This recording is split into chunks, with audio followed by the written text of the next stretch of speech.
अस्सलामुअलैकुम dear students, welcome to the learning hub. आज की वीडियो में मैं आपको बहुत अहम पॉलिसी बताऊंगी। Board of intermediate and secondary education ने एक नया नोटिफिकेशन जारी किया है जिसमें बताया गया है कि आपके पासिंग मार्क्स का क्राइटेरिया चेंज कर दिया गया है।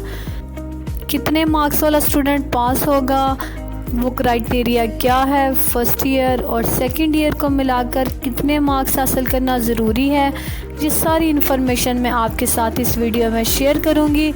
इससे पहले अगर आपने मेरे चैनल को सब्सक्राइब नहीं किया तो जल्दी से सब्सक्राइब कर दें, बेल आइकन दबाना मत भूलिएगा ताकि आप मेरी आने वाली वीडियो से अपडेट रह सकें। अब हम आते हैं इस नोटिफिकेशन की तरफ। नोटिफिकेशन में 3 पॉइंट्स बताए गए हैं। The first point is The candidate must obtain at least 33% marks in theory part 1 and part 2 cumulative, यानी मजमूई तौर पर पार्ट 1 एंड पार्ट 2 की थ्योरी में 33% मार्क्स होना ज़रूरी है। जैसे आपका उर्दू का सब्जेक्ट है तो उर्दू के फर्स्ट ईयर और सेकंड ईयर के मिला के आपके 33% मार्क्स होना ज़रूरी हैं।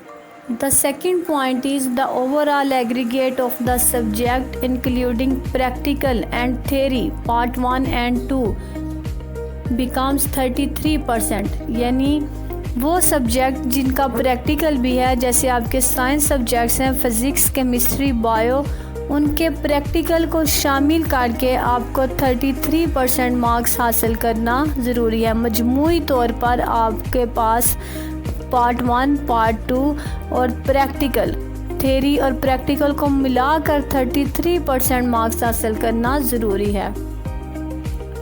द थर्ड पॉइंट इज़ कि in case where a candidate obtain marks less than 33% in aggregate or in theory the candidate has to appear the in particular paper part 1 or part 2 or practical where the score is less than 33%। अब इसका क्या मतलब है कि अगर किसी student के marks overall यानी मजमूई तौर पर 33% से कम आए हैं, तो अगर उसके पार्ट 1 के थ्योरी के पेपर में कम आए हैं तो वो पार्ट 1 का थ्योरी का पेपर दोबारा देगा, और अगर पार्ट 2 के थ्योरी के पेपर में कम आए हैं तो वो पार्ट 2 का थ्योरी का पेपर देगा, और अगर उसके प्रैक्टिकल में मार्क्स कम आए हैं तो वो प्रैक्टिकल के एग्ज़ाम्स दोबारा देगा।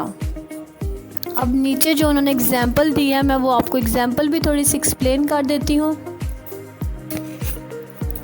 अब हम एग्ज़ाम्पल देख लेते हैं कि फॉर एग्ज़ाम्पल फ़िज़िक्स में आपके टोटल मार्क्स 200 हैं, यानी पार्ट 1 थ्योरी में आपके 85 हैं, पार्ट 2 की थ्योरी में भी 85 हैं और 30 मार्क्स आपके प्रैक्टिकल हैं।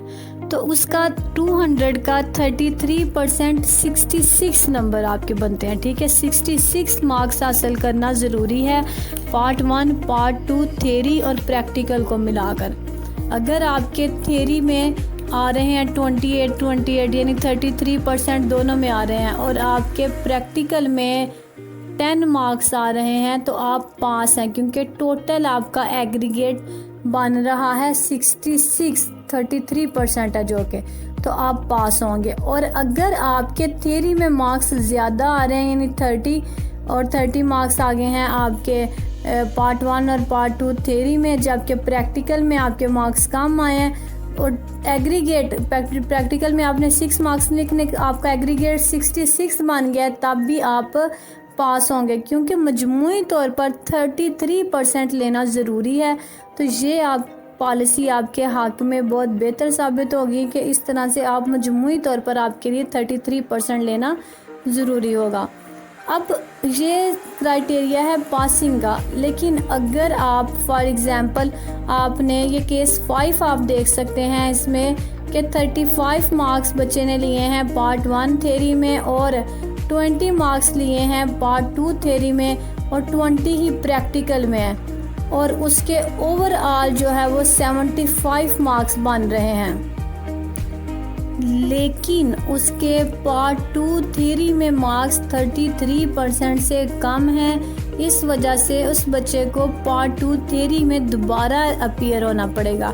इसी तरह केस 6 में देखें, केस 6 में पार्ट 1 थ्योरी में 6 मार्क्स हैं, जबकि पार्ट 2 थ्योरी में हाईएस्ट मार्क्स हैं, लेकिन पार्ट 2 और पार्ट 1 में अगर हम देखें तो पार्ट 1 के उसके 33% मार्क्स नहीं है। पार्ट 1 में पार्ट 2 में 33% मस्ट हासिल करना ज़रूरी है।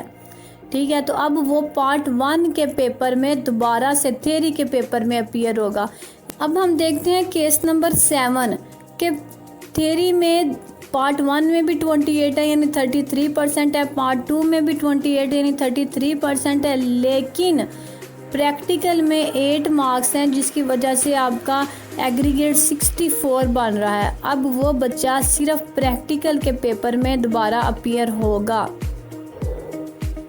अब देखते हैं हम केस नंबर 10। केस नंबर 10 में देखें 26 पार्ट 1 थ्योरी में है, 26 पार्ट 2 थ्योरी में है और प्रैक्टिकल में 8 मार्क्स हैं, एग्रीगेट 60 बन रहा है यानी सब में 33% से कम मार्क्स हासिल किए गए हैं। इस वजह से वो बच्चा दोबारा से रीअपीयर होगा part 1 theory, part 2 theory and practical में। आई होप सो कि आपको इसकी समझ आ चुकी होगी इस नोटिफिकेशन की। अगर आपको फिर भी समझ नहीं आ रही या कहीं पे कोई क्वेश्चन अराइज होता है तो आप कमेंट बॉक्स में कमेंट कर सकते हैं। इसके अलावा अगर कोई और पॉलिसी आती है तो वो मैं आपको बताऊंगी, आपके साथ हर पॉलिसी शेयर की जाएगी। अगर आपको मेरी वीडियो पसंद आई है तो इसे लाइक, शेयर और सब्सक्राइब ज़रूर करें। Thank you so much. अल्लाह हाफिज़।